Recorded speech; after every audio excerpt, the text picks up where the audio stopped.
interesantes cos seus directos. Deixamos antes aí a medias o da novela turca, as voces que hai detrás desas caras que podemos ver cada día agora na televisión de Galicia, as voces de Irmáns Antón. Estás con Tacho e con Luís, moi boas.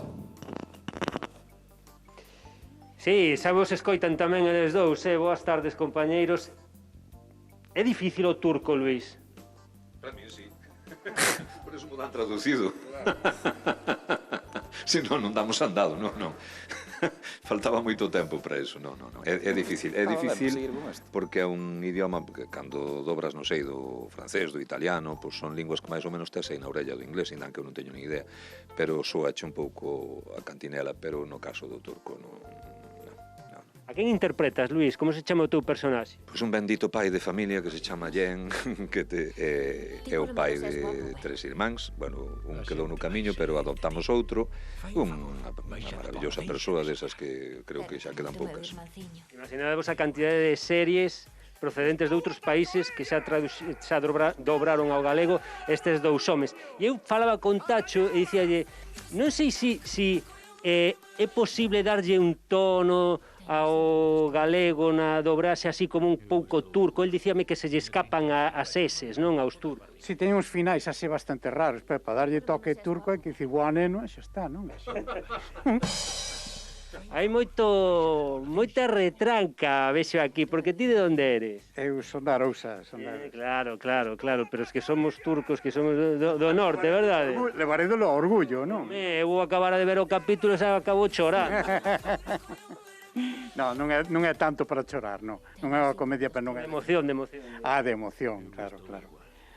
É un idioma complicado, hai que ter en conta que é complicado e... En fin, é un traballo de artesanía puro, pouco a pouco, e pasa que Luís está empezando, costa un pouco máis de traballo. Ten moita paciencia comigo, Sí, xa tuve eu con el tamén. Porque empezamos xuntos hai 34 anos. 34 anos que empezamos xuntos. 68 anos entre os dous, dobrando, sí. Creo que ainda non é desta, Tacho, non nos xubilamos ainda desta, non nos deixa. Pero si, levamos un lote de anos, empezamos xuntos no mesmo curso nunha empresa que era a única que tiña nome en galego, que se chamaba Imaxe Galega, era duns vascos, curiosidades da vida, pois era a única que tiña o nome en galego, e empezamos ali, era a única empresa que facía probas de galego para entrar a dobrar, non? E ali empezamos. Cando vos presentaron a idea, hai que dobrar unha serie turca, que foi a idea que che viu a cabeza? Medo, moito medo, pero... A ver, que conste que eu só vou facer unha pequena parte. Eu, por exemplo, o personaxe de Luís acabo hoxe con el. Isto agora vai a outro estudio, vai non dirixir a outra xente. Que Luís levase todo, é o prota, como é? Non digas iso, porque depois veñen os de Facenda. Entón tampouco, porque tampouco... A renda xa está presentada este ano. Sí, pero falta do ano que ven que é esta. Non, a ver, é un personaxe que ten esa presenza porque é o, como digo, o pai de familia, de 3 fillos, pero a miña historia toda, se non me corrixe Tacho, porque seguramente sabe máis que a min desto, que é todo flashback, é dicir, contan a súa historia cando os nenos eran pequenos, non?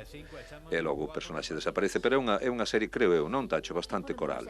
Sí, a ver, basicamente son os 3 personaxes, os 3 irmáns, logo a visión esa do pasado dos pais e do pai biolóxico dun deles que aparece con certa presencia, sino... Non vamos a facer spoiler, non vamos a avanzar nada, porque o primeiro capítulo emítese de novo esta tarde ás 7 da tarde, se sabedes que se vai a ser o horario todos os días. Moitísimas grazas por aturarnos aquí, xa sei que vades traballando contra reloxo, tedes que acabar canto antes, moitísimas grazas por atendernos, vai ser un auténtico éxito e creo que vos estou vendo xa ali en Estambul cheos de kebab a estes dous homes dentro de uns meses polo éxito da serie. Xa somos do Bexictas. Sí, xa vamos a cantar o himno, ti xa te vaches cantar o himno do Bexictas aquí. Bueno, moitas grazas por atendernos, vales, chicos. Chao.